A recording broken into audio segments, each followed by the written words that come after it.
know that the COVID-19 pandemic has exacerbated existing inequalities and disadvantages in a range of areas.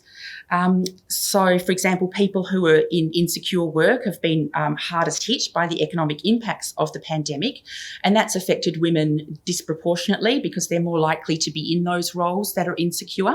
Women have also carried a greater load in managing the effects of the pandemic.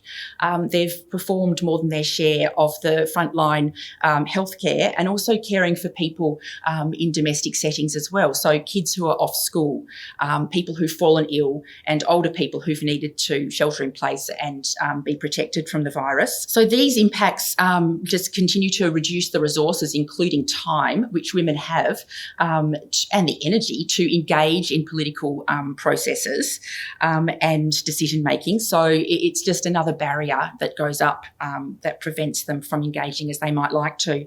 And there've also, of course, been issues with women in domestic violence situations being trapped at home with abusers. So it's sort of the pandemic has reduced women's freedom and agency in a number of respects. As we go into a sort of post-COVID or living with COVID period, we can reassess, rebuild, and there's opportunities perhaps to step back and think, how can we make things better? So it is a chance to really take stock. And I think women's voices need to be a really important part of that planning and recovery process. Otherwise, we're going to miss out on important perspectives that not just feed into women's empowerment and self-determination, but also make sure that we make the right decisions for everyone as we go forward out of this difficult time. One of the things I think we especially need to be thinking about and listening to women's knowledges about is how we want to care for our young people, our older people, and people who are sick in society. So that's on a day-to-day basis and also in future crisis situations. So these are our most vulnerable people, and women know better than anyone what it takes to do the best by those groups. And, you know, we all find ourselves in that position sometimes where we need some extra care. So aged care is the obvious example in this area. I think the pandemic's really highlighted some of the issues that are experienced in the aged care sector in Australia and elsewhere as well in other countries. In Australia, we've had a Royal Commission recently that's exposed some of the terrible shortcomings of that sector.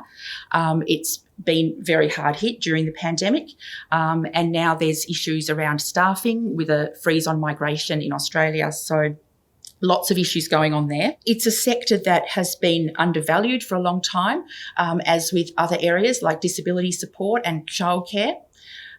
So going out on a bit of a limb without the hard evidence, I would say if we had female-dominated decision-making bodies, care work would be more highly valued, both the care work undertaken in public settings and also in the home, unpaid care work.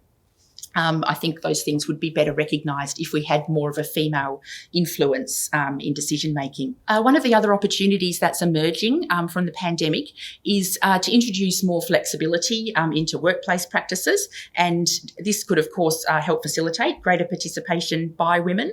So we've actually found out we can conduct a lot of business without needing to be hopping on a plane to meet in person all the time, without having, long meetings that go into the night. We've had National Cabinet making critical decisions on the pandemic via a Zoom or online platform. So I think we could look at expanding some of that flexibility to decision-making processes and bodies as we move forward. We do need to be cautious here that we don't have women doing business at home and being on double duty, also doing the homeschooling, for example, or the childcare or the domestic duties. So we've seen women doing a lot of that in lockdown situations during the pandemic. We still need a more equal division of care work and domestic labour across society, and that will support a more equal division of other contributions to society. And it isn't just about capturing the diverse range of gender and other perspectives in sort of high-level decision-making settings. We also want to capture those perspectives, including male knowledges and experiences in care work and teaching children and nursing areas, because everyone's different perspectives and experiences can bring something to all of those areas.